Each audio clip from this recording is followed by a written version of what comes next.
Hey, what's happening? It's your boy Big K.R.I.T, Third Coast representing. You checking out hotnewhiphop.com with my partner Baker. Shout it.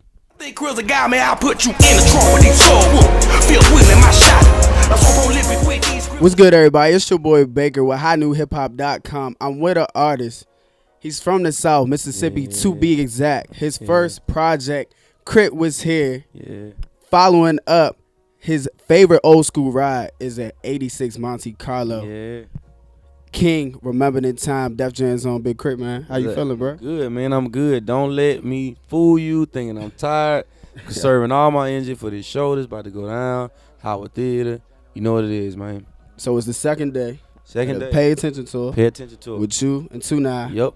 But you been on a couple tours before. You been on tour with Macklemore last year. You was on tour with Wiz. I done been on like 10 of them. So what's it like? I mean, this is not your first headlining tour, but that feeling knowing like, okay, you got Big K.R.I.T in big letters, and that feeling like, oh, I gotta do this, I gotta perform, I gotta just get my A1 game. I mean, I'm one of those people where I'm always nervous right before a show just because I want to give my all. Right. I don't never want that to go away at the end of the day, man. And then once you walk out, it all goes away. You know what I'm saying? But for me, it's always putting on the best show possible. And it's almost remembering where I came from.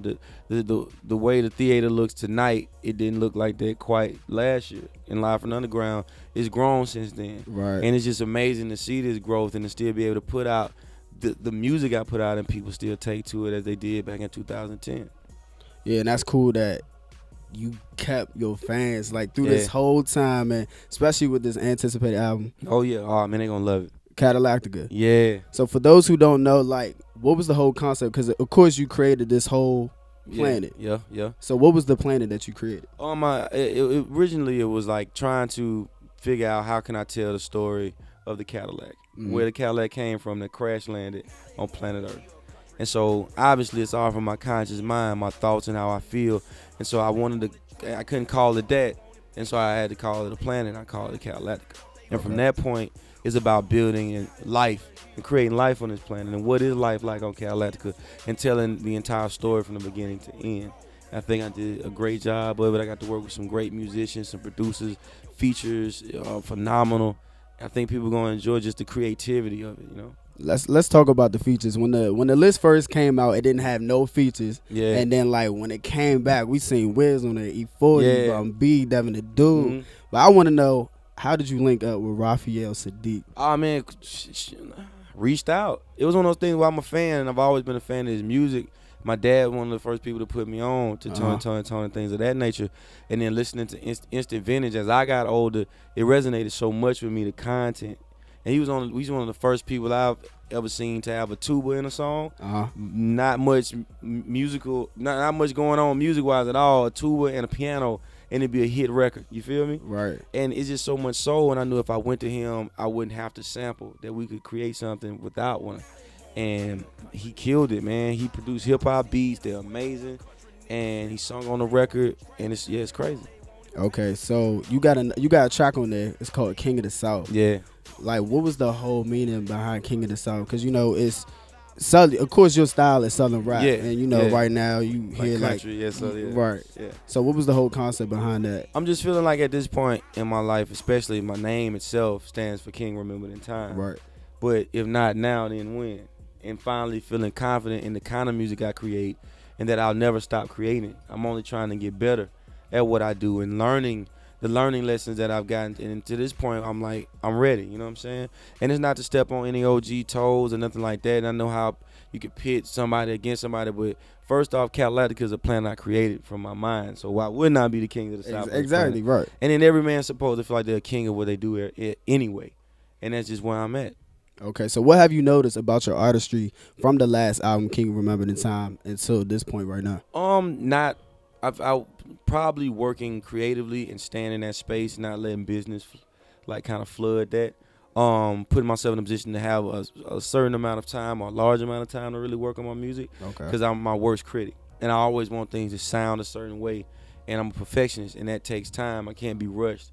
Probably not dropping 18-track mixtape that's all original before I drop my album. That might not be a good idea. But I learned these lessons, man, and to just be patient with the music. Sometimes it takes people to listen to it 5, 6, 7, 8 times to get it. It may not be considered a classic the first time they hear it. They may not like it the first time they hear it, but if it's timeless, they'll go back and then they'll be like, oh, okay, now I understand. Yeah, and that's funny you said that because I say myself, like, when I first hear an album, I can't judge it. If I listen to it one time, I'm going to have to play it one more again. I might even have to play it a third time just so I can understand the whole concept. Oh, no doubt. Timeless music. I'm sure Marvin Gaye didn't necessarily make Mercy, Mercy Me for me, but when I got the opportunity to hear it, it sounded right on time for me, and that's what timeless music is. Okay. All right. So before we go, you got another track on there. It's My Sub 3. Now you had My Sub. You got My Sub Part 2. What made you want to follow up with a third edition of because that? it's my thing. My sub has become my thing. You know what I'm saying? And so I think I got to tell the story. I owe the people enough to finish the story or tell a part of the story. But I want people to know we're on Cadillactica, so the story is a little different, you know. But I think they're gonna be thoroughly entertained with how it goes down on this one. Then I feel like you got everybody on the edge of the seat from dropping that mixtape just last week. So it's like, okay, well, November the 11th, we waiting for this album. Yeah, and I want people to know that Cadillactica See Me on Top 4 is nothing like Cadillactica at all. And that's important for them to know that it's a mixtape. And we wanted it to have blends and DJ drops because it's paying homage to See Me on Top series, and that was the first series of mixtapes I ever did. But Cadillactica is a planet on its own. All right, so let everybody know where to follow you at on your social media. Hey, man, it's going down. It's your boy Big K.R.I.T, third co-representative. Hit me up on Twitter, BIGKRIT. Instagram is Young Krizzle, YOUNGKRIZZLE. And go to BigK.com to see where the tour going, tour dates. I'm going to be in the city near you, shouted. Me and 2-9, we're going to tear it up. You know what it is, pimp. And that is a wrap. You are checking out hotnewhiphop.com with myself, the homie Big K.R.I.T. Make sure y'all get that album, Cadillactica. Yeah. November the 11th. Yeah. Man, the sophomore album, anticipated album. And yeah, go check out that mixtape. See me on Top 4, shout out. And we out. First of all, I'm glad that you know it was Jackson Brown. Shout out to him. Amazing artist. People always ask me, how did you and this guy connect? And I kind of just found him on a corner one day. Chill. Hey. You were on a corner. Honestly, nobody's really pushing it out as far as new music. You got the more established acts doing what they have to do, but like,